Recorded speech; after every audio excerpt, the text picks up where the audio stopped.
The Tobago Day Awards 2018 is here. You can nominate an individual or organization that has provided outstanding service to Tobago in any field. Visit our website at www.tha.gov.tt or our Office of the Chief Secretary Facebook page and download a Tobago Day Awards nomination form. Forms can be emailed, faxed, or dropped off at the Scarborough Library Facility, the Victor Ebrus Complex, the Division of Infrastructure, or the Calder Hall Administrative Complex. Nominations close Wednesday, 31st October, 4 p.m.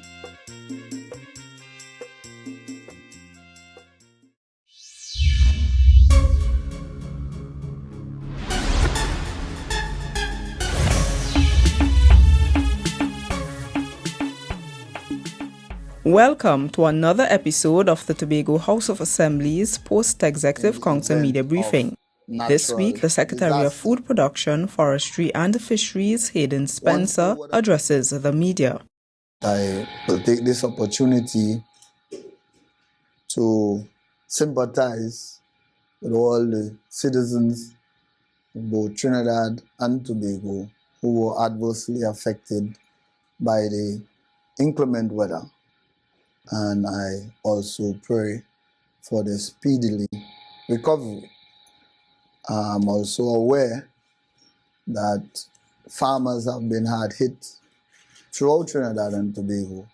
For I myself on Saturday, on Monday again, and on Tuesday, I would have visited some of the farming areas and visited some farmers and would have actually seen some of the damages and the losses that farmers would have underwent due to inclement weather. However, in my conversation with the farmers, I recognized that some of the farmers were not really aware of some of the processes with the division as it relates to compensation for damages in disaster period. So today I want to highlight a bit to both the fisher folk and the farmers of the process as it relates to receiving compensation after you've been affected by inclement weather. I'll start with the fisheries area. In the fisheries department, there is a compensation program for registered fishers and boat owners in the event of natural disaster. Once the weather bulletin has been issued by the National Meteorological Services, damage to a fisher's vessel or equipment sustained thereafter may be filled at the department at Marine Resource and Fisheries. Investigations to the claim will be conducted by officials from the Department of Marine Resource and Fisheries in collaboration with the Tobago Emergency Management Agency, TEMA, whereby the investigation will be completed by both parties and the compensation for loss is calculated by TEMA and payment will be disbursed sometime thereafter. In the area of crop production and livestock, farmers are required also to make a report at the Food Crop Department at Montessori Drive, Glen Road, Scarborough. Extension officers will visit the farm and assess the damages.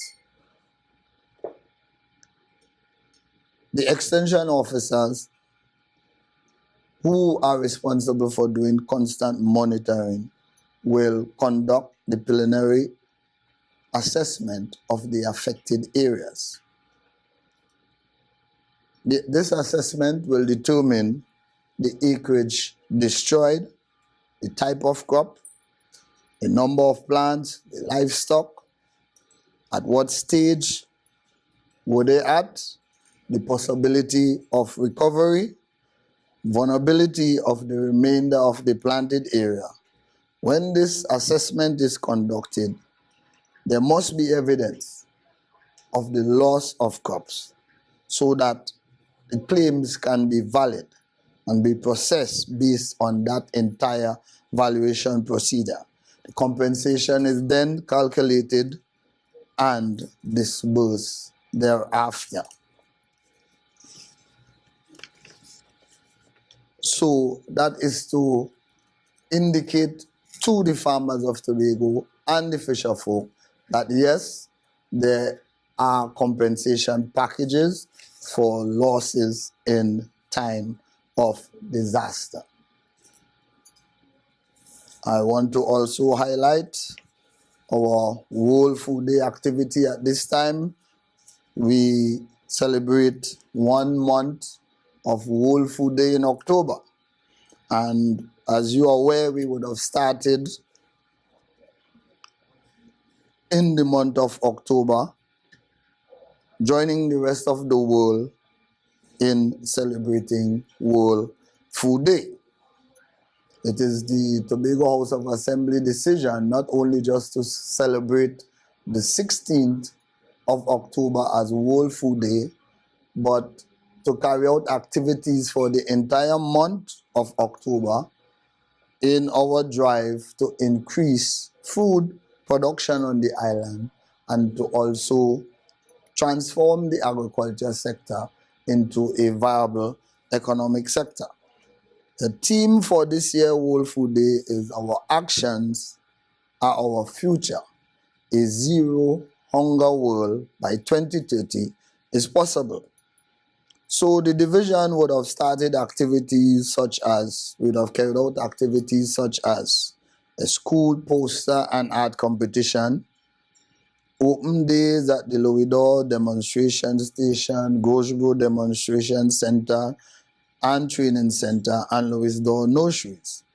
These activities featured sales of crop, eggs, seedlings, ornamentals, and field tours, lectures and demonstration for schools and other attendants, seminars on food safety, animal health, crop production, and agro processing, a walk against world hunger, which involved 4-H clubs, farmers associations, and other interested persons. We also had 4-H Agri-Spelling Bee competition and a grand exhibition and food fair at the White York Stadium car park. These objectives are to assist farmers.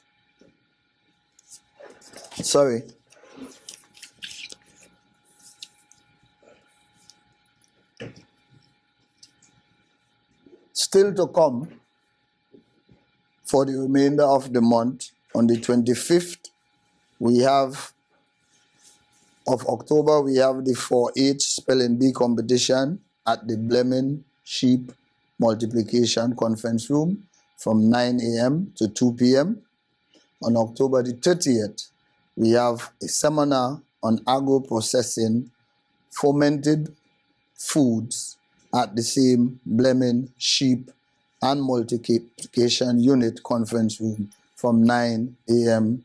to 11 a.m., which will end our entire month of observance of World Food Day.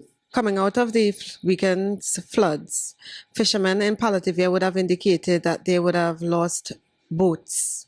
Have they contacted the Fisheries Department? And if so, would any assistance would be extended to them? As I explained before, there's a process. So to the first part of your question, I am not aware that a report was made to the Fisheries Department with any loss of any vessel, nor was it brought to my attention. However, If due to the inclement weather, a fisherman would have incurred losses, he needs to report that matter to the Fisheries Department at Glen Road, and subsequently a investigation would be launched, including both Fisheries and TEMA, as to the entire matter.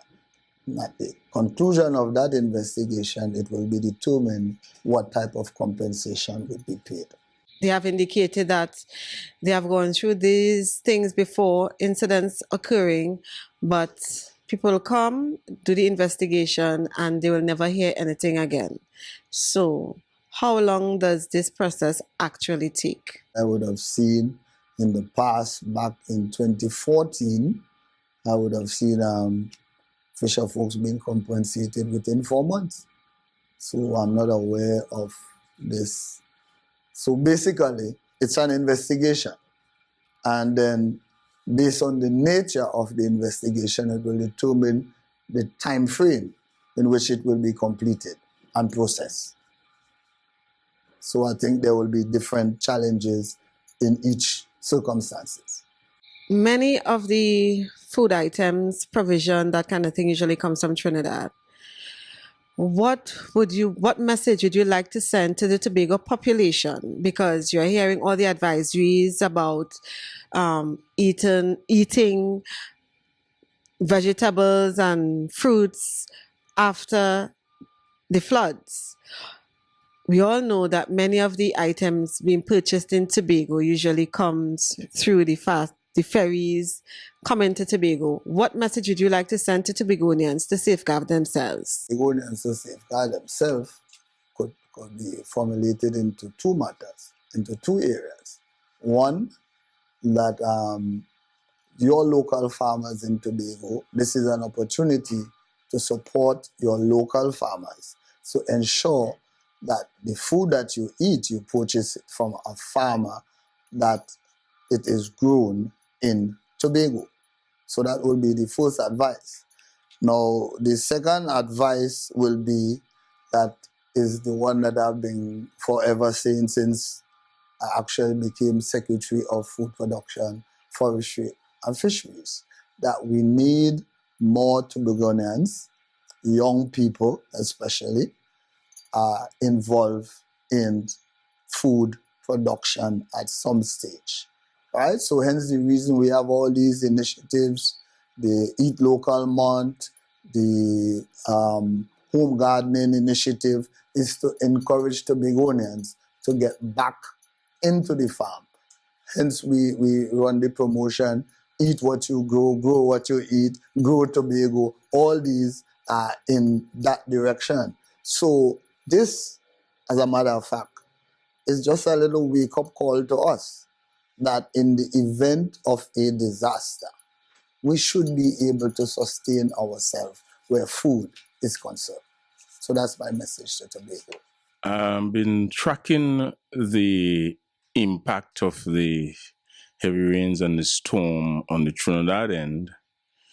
And one of the things I learned is that 80% of the agricultural sector was affected / destroyed. I'd like to zoom in now on Tobago.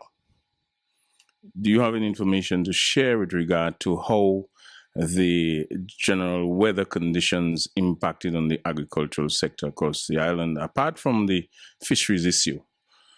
Could you have any information that you could share with us on that, sir? Based on your question, I wouldn't be able to answer it as how you were able to give a percentage from Trinidad. But I personally would have visited some of the farming districts, and I would have visited farmers, and I would have seen firsthand some of the losses that farmers incurred, especially in the Crowsborough and Richmond areas with the river overflowing its bank. Now, I would not be able to say at this time that we in Tobago would have incurred a 30% loss or a 60% loss, because presently the extension officers are out in the field and they will be bringing with the information that they will be compiling, I will be able to give a more accurate assessment of the 8 farming districts, what sort of losses, what percentage are we looking at in the various crops. Because in the area that I visited, it's minimal damages, really, because it's really short crops, all right? But in some areas, you know, the different type of farming. You describe districts which will come under the Division of Food Production and so on, am I right? When you say districts, right? But there's an agricultural society in Tobago, which is supposed to be independent. I hope they are. How closely your division work with that organization? Well, I will say the Division of Food Production, Forestry and Fisheries and the Agriculture Society would have developed a good working relationship over the years and are still working together. So are you working together on this particular issue? I will say that. You're not sure what this is? I will say that. Because you see the answer that you're looking for. The extension officers go out to the farming district. Each farming district, 8 farming districts, and each farming district has a farmers association. So you find that is the first contact, right? The agriculture society is a more overarching body, right? But each farming district has a farmers association. Well, it's interesting that kind of quickly get on the tools on these matters. They share information with the media. Yes. One of the things I've discovered is that when the secretaries come and they say they don't have the information now and it'll be ready next week, we never get it. I'm wondering if this is just another one of those cases. No, well, I didn't promise you next week. I said when the information is available. Oh, well, that's all right, so what do I tell the viewers and the readers that I interact with response to the question I just asked you? Okay, well, the information will be made available subsequently after today. Yes. As soon as it becomes available. Have we come to a place where we know how profitable the World Food Day event was for the farmers? Well, in terms of your analogy, I guess your question, you're speaking on the 2 days out at the Dwight York Stadium car park where the different farmers and stakeholders and so on had produce on sale. But what is not captured around that time, that's not how we evaluate World Food Day, because we do World Food Day as a month program. So we evaluate by attendance, how many people attend the training programs, how many people attend we have open days at the different stations and so on like that. The farmer sales record will be personal to the farmer or the vendor. We would not capture that type of data. I'm just wondering, if we are only looking at how many people came, we don't necessarily know how many people spent and, you know, how much would have come back to the farmers or come back to the whole exercise.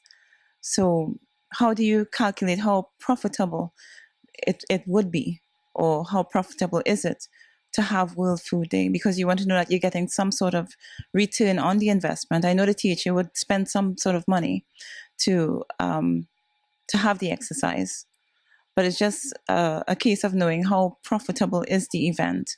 Is it profitable enough to have the event over 2 days, more than 2 days, like a 3-day event? Or how do you gauge how successful the event is to extend the amount of days or so on? Like I said before, World Food Day, as it relates to the division, it's not a profit and loss circumstances. It's more an awareness program that we run. Hence the reason we moved the program from just the 2 days at the National Stadium, at the Dwight York Stadium, to an entire month of activities highlighting World Food Day.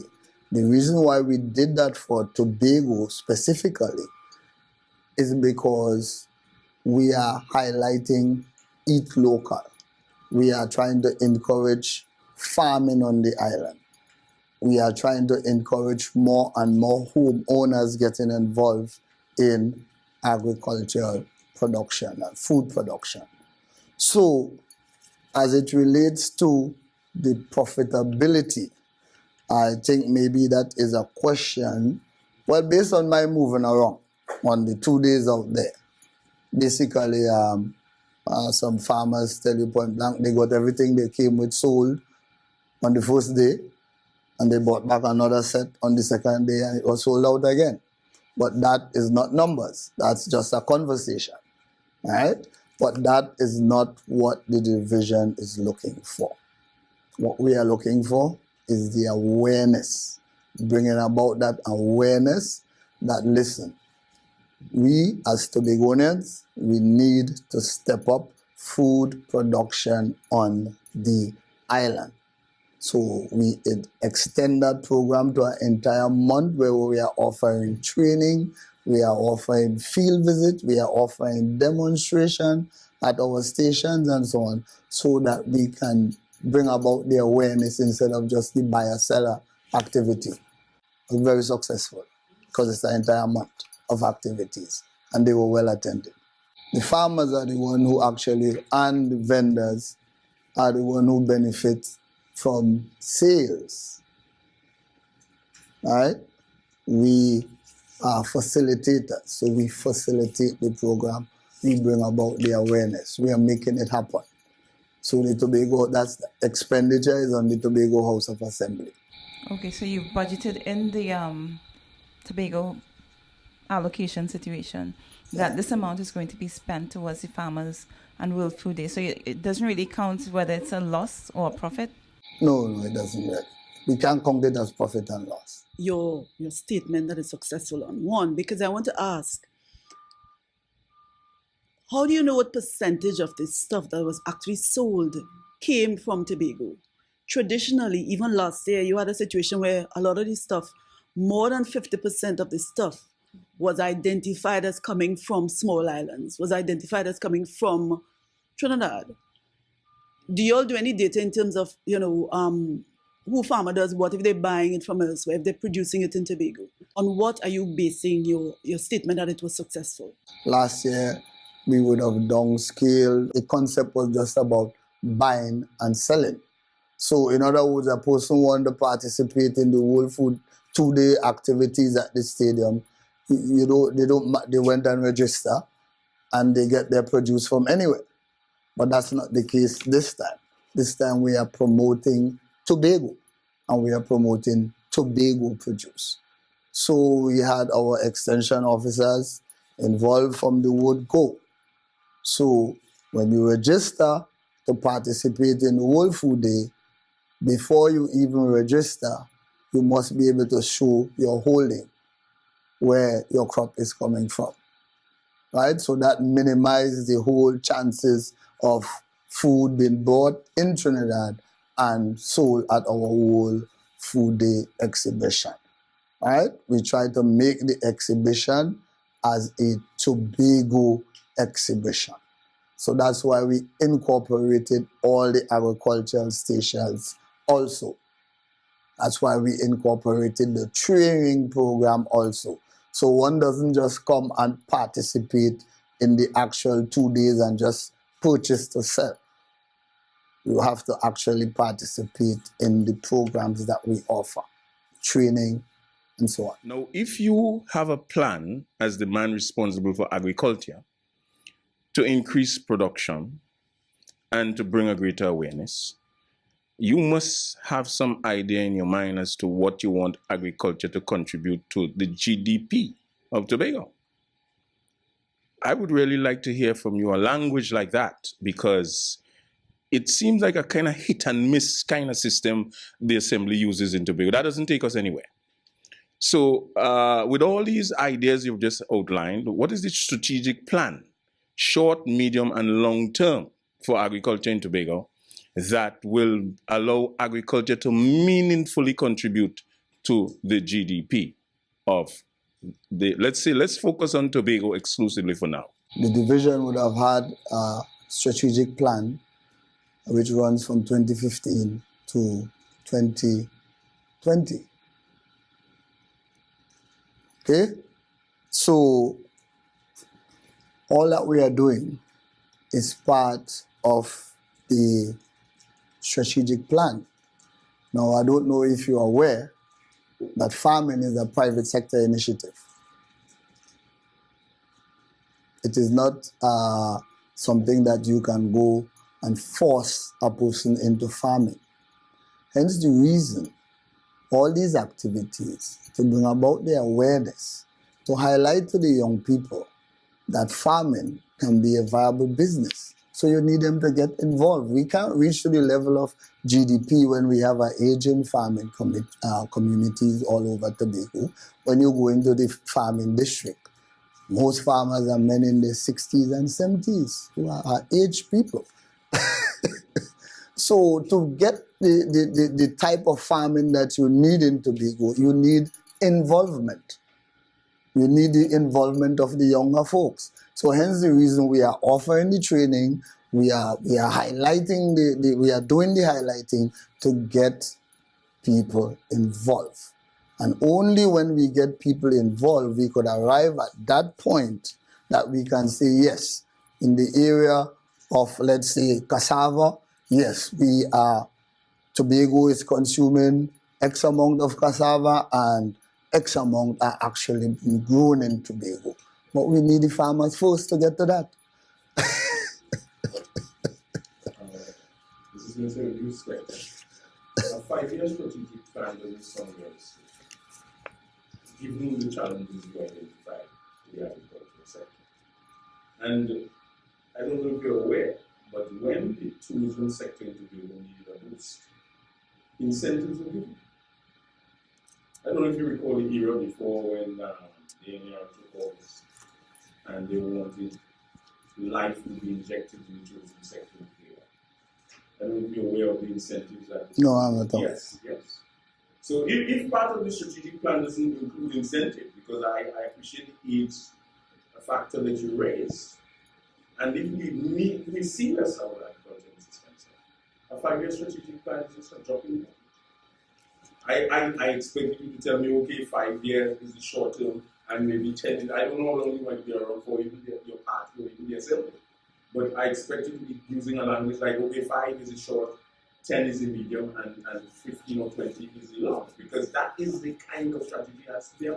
Well, I'm sorry I did not live up to your expectation. However, the professionals in the agriculture sector have a different view, because technology keeps increasing, right? And since that plan was developed, there are new ways and new methods of farming. So you have to highlight these things. You have to run this training program, because, for example, back in the days where, a farmer needed 5-10 acres to bring out a certain amount of produce. If you go into aquaponics, you can do the same amount on a 2-acre plot that you will be doing on a 5-acre plot. So technology keeps increasing. The world keeps changing. So your plans must change. So if you have a 5-year plan, that plan must be a plan that needs to be revisited and keep improving and keep upgrading, just as the world is. Thank you for staying with us for the Tobago House of Assembly's Post-Executive Council Media Briefing for the week ending October 27th, 2018.